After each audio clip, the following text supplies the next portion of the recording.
صدیوں پرانی بات ہے جب زمین پر جادو اور طلسم کا راج ہوا کرتا تھا اور انسان اور جنات کی دنیا کے درمیان پردہ بہت باریک تھا۔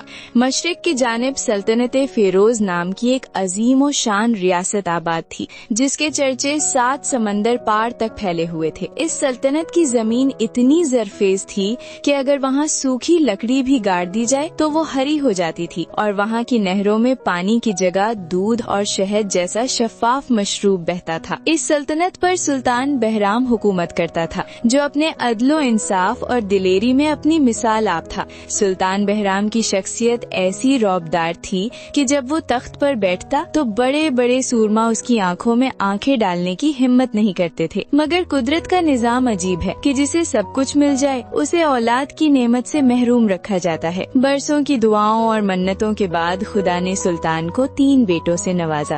سب سے بڑے بیٹے کا نام شہزور تھا، دوسرے کا نام بہروز اور سب سے چھوٹے کا نام ایان تھا۔ شہزور اور بہروز شکل و صورت میں تو اپنے باپ پر گئے تھے مگر ان کی فطرت میں تکبر، لالچ اور خود غرضی کوٹ کوٹ کر بھری ہوئی تھی۔ وہ اپنی طاقت کے نشے میں چور رہتے اور غریبوں کو حقیر سمجھتے تھے، جبکہ سب سے چھوٹا شہزادہ ایان قدرت کا ایک انوکھا شاہکار تھا۔ وہ نہ صرف خوبصورت تھا بلکہ اس کا دل موم کی طرح نرم اور شیشے کی طرح صاف تھا۔ وہ اکثر شاہی محل کی رنگینیوں سے دور جنگل میں پرندوں اور جانوروں کے ساتھ وقت گزارتا اور رعیہ کے دکھ درد میں شریک ہوتا۔ یہی وجہ تھی کہ سلطنت کا ہر بچہ، بوڑھا اور جوان ایان کو دل و جان سے چاہتا تھا۔ وقت پر لگا کر اڑتا رہا اور تینوں شہزادے جوان ہو گئے، مگر ایک روز اچانک سلطان بہرام پر ایک ایسی پراسرار اور جان لیوا بیماری نے حملہ کیا کہ محل کی دیواریں ہل گئیں۔ شاہی طبیبوں نے دنیا بھر کی جڑی بوٹیاں آزما لیں مگر سلطان کی حالت سنبھلنے کے بجائے بگڑتی گئی۔ ان کا جسم سوکھ کر کانٹا ہو گیا اور چہرے کا نور ختم ہو گیا، یہاں تک کہ وہ آنکھیں کھولنے سے بھی قاصر ہو گئے۔ پوری سلطنت میں غم کے بادل چھا گئے۔ لوگوں نے مسجدوں اور مندروں میں دعائیں مانگنی شروع کر دیں مگر کوئی دوا اثر نہ کر رہی تھی۔ بڑے شہزادے شہزور اور بہروز ظاہری طور پر تو باپ کی تیمارداری کرتے مگر دلوں میں وہ تخت کے خواب دیکھ رہے تھے۔ انہیں فکر تھی کہ کب سلطان کی آنکھ بند ہو اور وہ سلطنت کے مالک بنے۔ جب مایوسی اپنے عروج پر تھی تو ایک شام محل کے دروازے پر ایک نہایت قدیم اور بزرگ فقیر نمودار ہوا۔ اس کا لباس پھٹا پرانا تھا مگر اس کے چہرے پر ایسی روحانی چمک تھی کہ پہرے دار بھی اسے روکنے کی جرأت نہ کر سکے۔ اس نے بلند آواز میں کہا کہ میں سلطان کا علاج جانتا ہوں، مجھے ان کے پاس لے چلو۔ وزیر خاص اسے فوراً سلطان کے کمرے میں لے گیا۔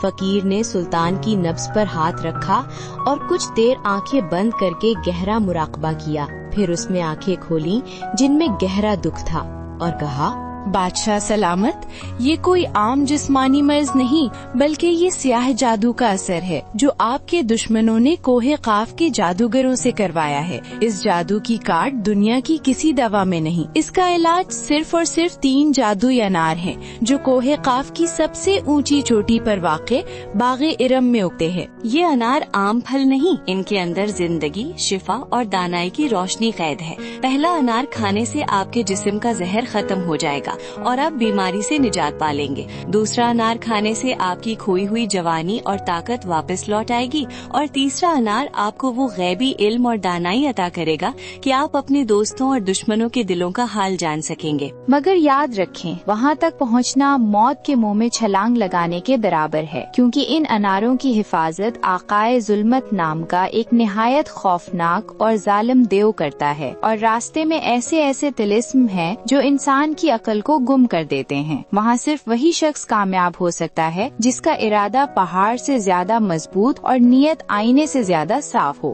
فقیر کی بات سن کر سلطان نے اپنی کمزور اور لڑکھڑاتی آواز میں اپنے تینوں بیٹوں کو بلایا اور کہا، میرے بیٹو، میری زندگی اب تمہارے ہاتھوں میں ہے۔ جو بھی میرے لیے وہ 3 جادوئی انار لے آئے گا وہی میرے بعد اس سلطنت کا حقیقی وارث اور بادشاہ ہوگا۔ شہزور اور بہروز बहरोज ने सोचा कि ये तो बहुत आसान काम है, हम अपनी तलवार और ताकत के बलबूते पर उस दीव को मार डालेंगे और अनार ले आएंगे। आयान आगे बढ़ा, बाप के हाथ चूमे और कहा, बाबा जान, मुझे तख्त का कोई लालच नहीं, मुझे बस आपकी मुस्कुराहट और आपकी जिंदगी चाहिए।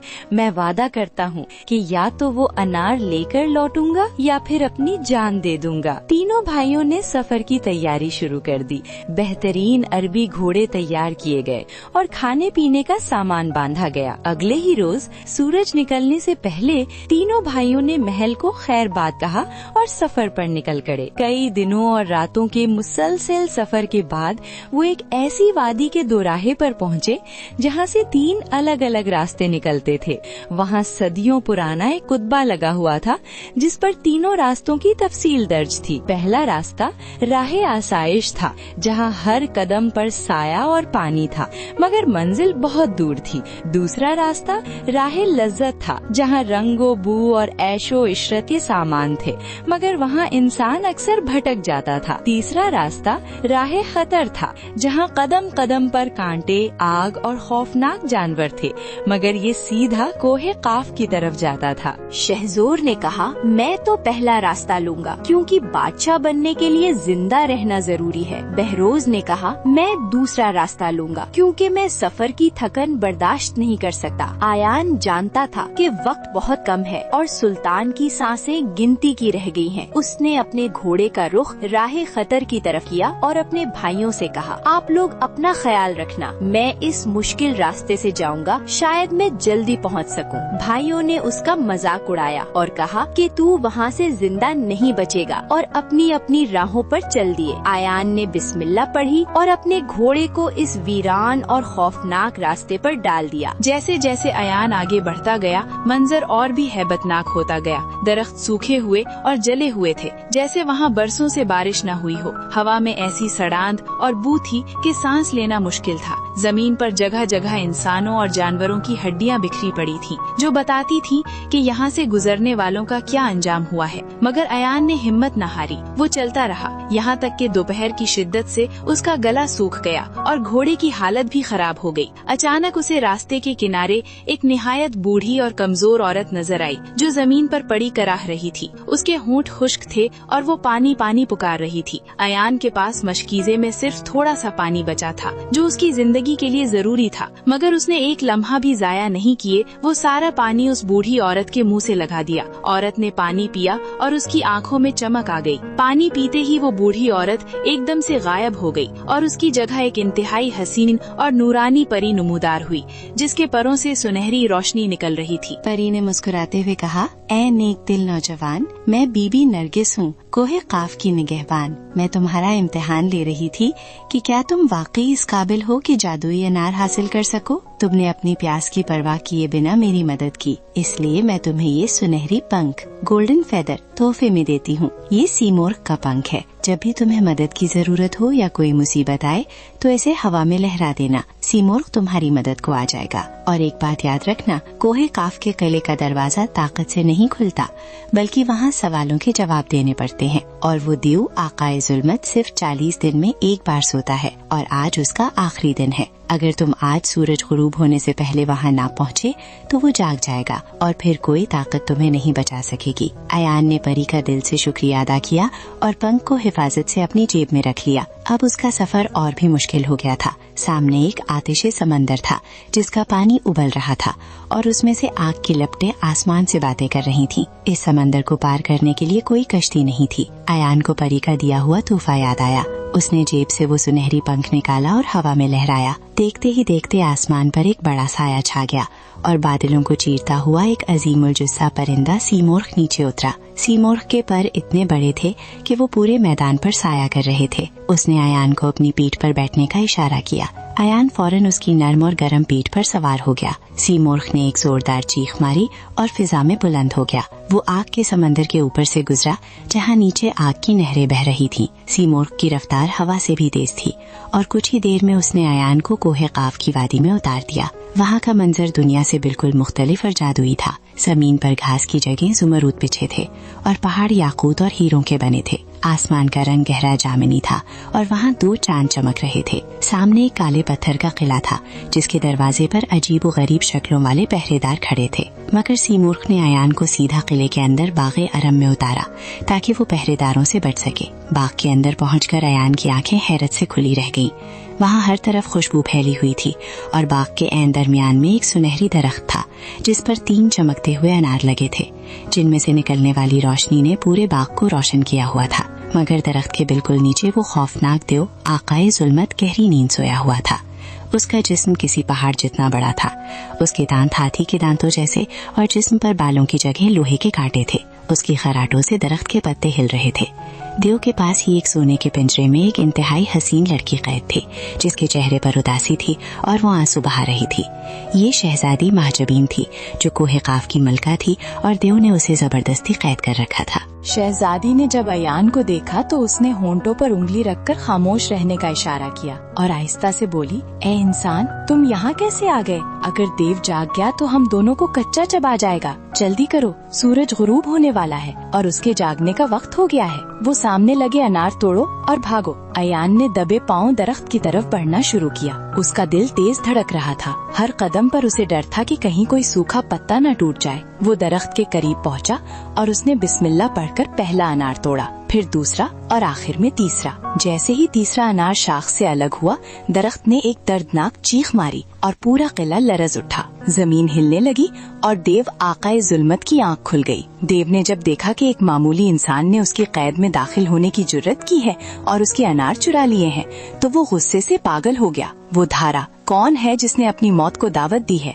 देव ने अयान को पकड़ने के लिए अपना लंबा और भारी हाथ बढ़ाया। अयान ने फुर्ती से काम लिया और पहले उस पिंजरे का ताला तोड़ा जिसमें शहजादी महजबीन कैद थी। शहजादी आजाद होते ही अयान के साथ भागी। देव उनके पीछे लपका। वो अपने बड़े बड़े कदमों से जमीन को रौंदता हुआ आ रहा था। अयान ने देखा कि किले की दीवार बहुत ऊंची है और भागना नामुमकिन है। उसने फौरन अपनी जेब से सीमूर्ख का पंख निकाला और हवा में लहराया। सीमूर्ख जो आसमान पर ही मंडला रहा था, बिजली की सी तेजी से नीचे आया और उसने अयान और शहजादी दोनों को अपने पंजों में थाम लिया और फिजा में बुलंद हो गया। देव ने गुस्से में जमीन से बड़ी बड़ी चट्टानें उठाकर उनकी तरफ फेंकी, मगर सीमूर्ख उनकी पहुंच से दूर निकल चुका था। देव जमीन पर चीखता और पीटता रह गया और वो दोनों खैरियत से वहाँ से निकल आए। वापसी का सफर खामोशी और सुकून से गुजरा। शहजादी महजबीन ने अयान का शुक्रिया अदा किया और कहा कि तुमने न सिर्फ अपने बाप के लिए दवा हासिल की, बल्कि मुझे भी इस जालिम की कैद से निजात दिलाई है। मैं तुम्हारे एहसान का बदला कभी नहीं चुका सकती। मैं तुम्हारे साथ तुम्हारी सल्तनत चलूंगी और गवाह बनूंगी कि ये अनार तुम लाए हो। जब सीमूर्ख ने उन्हें वापस उसी दुराहे पर उतारा जहाँ से वो गए थे, तो वहाँ शहजोर और बहरोज पहले से मौजूद थे। वो दोनों फटे हाल और खाली हाथ थे। उन्होंने राहे आसाइश और राहे लज्जत में अपना सारा वक्त जाया कर दिया था और अब शर्मिंदा और खाली हाथ वापस लौट रहे थे। जब उन्होंने अयान को देखा कि वो न सिर्फ जिंदा है बल्कि उसके पास चमकते हुए जादुई अनार भी हैं और साथ में एक हसीन तरीन शहजादी भी है, तो उनके दिलों में हसद की आग भड़क उठी।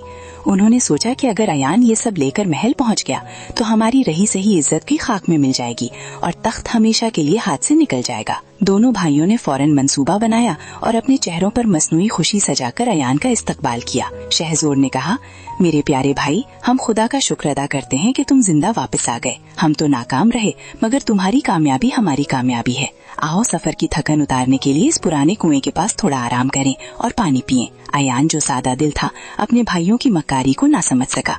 वो उनके साथ कुएं पर चला गया। जब अयान पानी पीने के लिए कुएं में झुका तो बहरोज ने पीछे से उसे जोरदार धक्का दिया। अयान संभल न सका और गहरे अंधेरे कुएं में जा गिरा। शहजोर ने फौरन एक भारी पत्थर कुएं के मुंह पर रख दिया ताकि अयान बाहर ना सके। शहजादी महजबीन ने चीखना चाहा, मगर शहजोर ने अपनी तलवार उसकी गर्दन पर रख दी और धमकाया कि अगर तुमने वहाँ जाकर अपना मुंह खोला तो हम तुम्हें भी मार देंगे और बादशाह से कहेंगे कि हम तुम्हें देव से बचा कर लाए हैं और ये अनार भी हम लाए हैं। शहजादी मजबूर थी, वो खामोश रहने पर राजी हो गई। वो दोनों भाई अनार और शहजादी को लेकर सल्तनत की तरफ रवाना हो गए और अयान को मौत के हवाले कर दिया। महल पहुंचकर दोनों भाइयों ने झूठी कहानी घड़ी। उन्होंने बादशाह को बताया कि हमने बड़ी बहादुरी से देव को कत्ल किया और ये अनार हासिल किए, मगर अफसोस कि हमारा छोटा भाई अयान रास्ते में एक दरिंदे का शिकार हो गया और मारा गया। सुल्तान बहराम को अयान की मौत का सुनकर गहरा सदमा पहुंचा, मगर मर्ज की शिद्दत की वजह से उन्होंने वो पहला अनार खाया। अनार खाते ही उनके जिस्म में बिजली सी दौड़ गई और रगों में जिंदगी की लहर दौड़ गई। उनका जहर खत्म हो गया। दूसरा अनार खाते ही उनकी सूखी हुई खाल दोबारा जवान हो गई और वो बिस्तर से उठ खड़े हुए। सुल्तान ने खुश होकर ऐलान किया कि शहजोर और बहरोज मेरे सच्चे वारिस हैं। मगर शहजादी महजबीन ने खामोशी का रोजा रख लिया था। वो किसी से बात नहीं करती थी और सिर्फ रोती रहती थी। सुल्तान ने वजह पूछी तो वो बोली, मैं सिर्फ उस शख्स से बात करूंगी जो मेरे लिए कोहे काफ का फूल लाएगा। ये सिर्फ वक्त गुजारने का बहाना था, क्योंकि उसे उम्मीद थी कि अयान जिंदा होगा। उधर कुएं में अयान जख्मी हालत में पड़ा था। उसे लगा कि अब उसका आखिरी वक्त आ गया है, मगर तभी वहाँ बीबी नरगिस परी नमूदार हुई। उसने अपनी जादुई ताकत से कुएं का पत्थर हटाया और अयान को बाहर निकाला। परी ने उसे बताया कि तुम्हारे भाइयों ने तुम्हारे साथ धोखा किया है, मगर सच्चाई छुप नहीं सकती। तुम फौरन महल जाओ, मगर भेस बदल कर, ताकि वो तुम्हें पहचान न सके। अयान ने एक बुजुर्ग तबीब या हकीम का रूप धारा और महल पहुंचा। उसने पहरेदारों से कहा कि मैं दूर देश से आया हूँ और शहजादी की खामोशी का इलाज जानता हूँ। बादशाह ने उसे इजाजत दे दी। जब अयान शहजादी के कमरे में गया तो वहाँ शहजोर और बहरोज भी मौजूद थे। अयान ने शहजादी को देखा और अपनी जेब से वही सुनहरी पंख निकाल कर दिखाया। शहजादी की आंखों में चमक आ गई। वो पहचान गई। अयान ने बादशाह से कहा, बादशाह सलामत, मर्ज का इलाज दवाई में नहीं बल्कि एक कहानी में है। क्या मैं आपको एक कहानी सुना सकता हूँ? बादशाह ने हामी भर ली। अयान ने कहानी शुरू की। एक बादशाह के 3 बेटे थे। उसने शुरू से लेकर आखिर तक सारी दास्तान सुना दी कि कैसे छोटे भाई ने मुश्किलात उठाई, कैसे देव को हराया और कैसे धोखेबाज भाइयों ने उसे कुएं में धक्का दिया। जैसे जैसे कहानी आगे बढ़ती गई, शहजोर और बहरोज के चेहरे पसीने से शराबोर होते गए और वो कांपने लगे। कहानी खत्म करके अयान ने अपनी नकली दाढ़ी उतार दी और कहा, बाबा जान, वो छोटा भाई मैं हूँ और ये मेरे सगे भाई हैं जिन्होंने मुझे मारने की कोशिश की। शहजादी महजबीन ने भी गवाही दी कि हाँ, यही वो बहादुर है जिसने मुझे आजाद करवाया और यही अनार लेकर आया था। सुल्तान बहराम का गुस्सा देखने वाला था। उन्होंने अपने दोनों बड़े बेटों को लानत दी और कहा कि तुम दोनों न सिर्फ झूठे हो बल्कि कातिल भी हो। मैं तुम्हें अपनी औलाद होने के हक से महरूम करता हूँ। सुल्तान ने हुक्म दिया कि इन दोनों को सल्तनत से निकाल दिया जाए और इन्हें वादी हसरत में छोड़ दिया जाए, जहाँ ये अपनी बाकी जिंदगी पछतावों में गुजारे। अयान ने बादशाह से दरख्वास्त की कि उन्हें माफ कर दें, मगर बादशाह ने कहा कि तख्त और इंसाफ रहम के साथ साथ सजा का भी तकाजा करता है। अयान को सल्तनत का वारिस मुकर्रर किया गया। सुल्तान ने तीसरा अनार अयान को खिलाया, जिससे उसकी दानाई और बढ़ गई। शहजादी महजबीन और शहजादा अयान की शादी धूमधाम से हुई, जिसमें दुनिया भर के बादशाह और परियां शरीक हुई।